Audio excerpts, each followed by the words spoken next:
Quarry లారీల ఓవర్లోడ్తో పాటు అదుపులేని అతివేగం వల్ల రోడ్డు ప్రమాదాలు జరిగి మృతి చెందుతున్నారని వైఎస్ఆర్ కాంగ్రెస్ పార్టీ రాష్ట్ర కార్యదర్శి బొడ్డేడ ప్రసాద్ అన్నారు.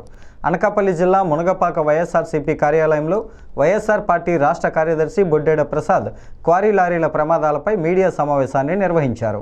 ఈ సమావేశంలో ప్రసాద్ మాట్లాడుతూ క్వారీ లారీల ప్రమాదాలతో యలమంచిలి నియోజకవర్గంలో ఎక్కువగా ప్రమాదాలు జరుగుతున్నాయని, ఈ ప్రమాదాల్లో చాలామంది మృతి చెందడంతో పాటు తీవ్ర గాయాలతో చాలామంది హాస్పిటల్లో చికిత్స పొందుతున్నారని అన్నారు. ఈ క్వారీ ప్రమాదాలపై జిల్లా కలెక్టర్ మరియు జిల్లా ఎస్పీ స్పందించాలని అన్నారు. అనకాపల్లి అండర్ బ్రిడ్జి వద్ద క్వారీ లారీ ఢీకొనడంతో రైల్వే ట్రాక్ పక్కకు జరిగిందని, ప్రమాదవశాత్తు ఎటువంటి రైళ్లు రాకపోవడంతో భారీ ప్రమాదం తప్పిందని అన్నారు. క్వారీ మాఫియాపై తక్షణమే చర్యలు తీసుకోకపోతే వైఎస్ఆర్ కాంగ్రెస్ పార్టీ తరపున ఉద్యమాన్ని ఉధృతం చేస్తామని బొడ్డేడ ప్రసాద్ హెచ్చరించారు. నిన్న మునగపాక గ్రామంలో జరిగిన క్వారీ లారీ ఢీకొని ఒక వ్యక్తి మృతి చెందిన ఘటనలో పోలీసులు వ్యవహార శైలిపై అనుమానాలు ఉన్నాయని అన్నారు. ఈ అక్రమ మైనింగ్ వ్యవహారంలో కూటమి ప్రభుత్వం పెద్దల పాత్ర ఉందని, ఈ అక్రమ మైనింగ్పై జిల్లా కలెక్టర్ మరియు ఎస్పీ స్పందించి చర్యలు తీసుకోవాలని డిమాండ్ చేశారు. మీరందరూ చూస్తున్నాం, గత 9 మాసాలుగా అనకాపల్లి నుండి అచ్యుతాపురం రహదారిలో చాలామంది చనిపోవడం జరిగింది. నిన్నటికి నిన్న మునోపా గ్రామంలో తెలుగుదేశం పార్టీ నాయకుడు నిర్దాక్షిణ్యంగా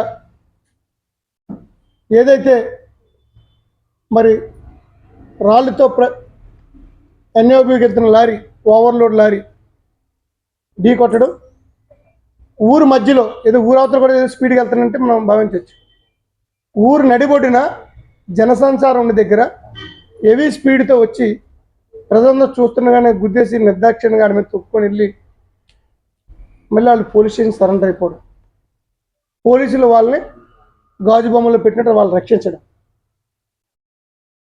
ఇది కేవలం ప్రభుత్వ తాలూకు పెద్దల సహకారంతో ఈ మాఫియా నడుస్తుంది. కాబట్టి పోలీస్ యంత్రాంగం కానీ, రెవెన్యూ యంత్రాంగం కానీ, మరి ఆర్టీఓ అధికారులు కానీ, మైనింగ్ అధికారులు కానీ కళ్ళుకు గంతలు కట్టుకొని చూస్తున్నారు, సోద్యం చూస్తున్నారు.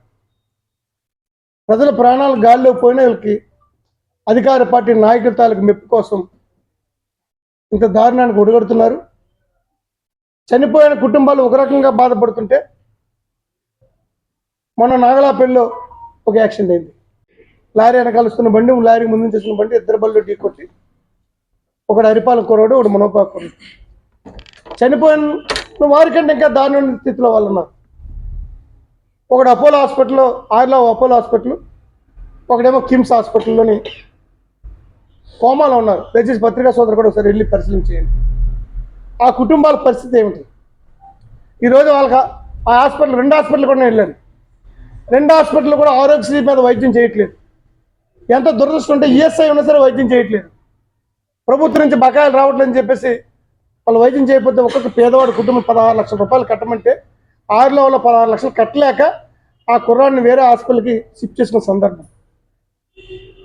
ఇటువంటి కుటుంబాలు, చెప్పిన కుటుంబాలు, చెప్పలేని కుటుంబాలు చాలా ఉన్నాయి.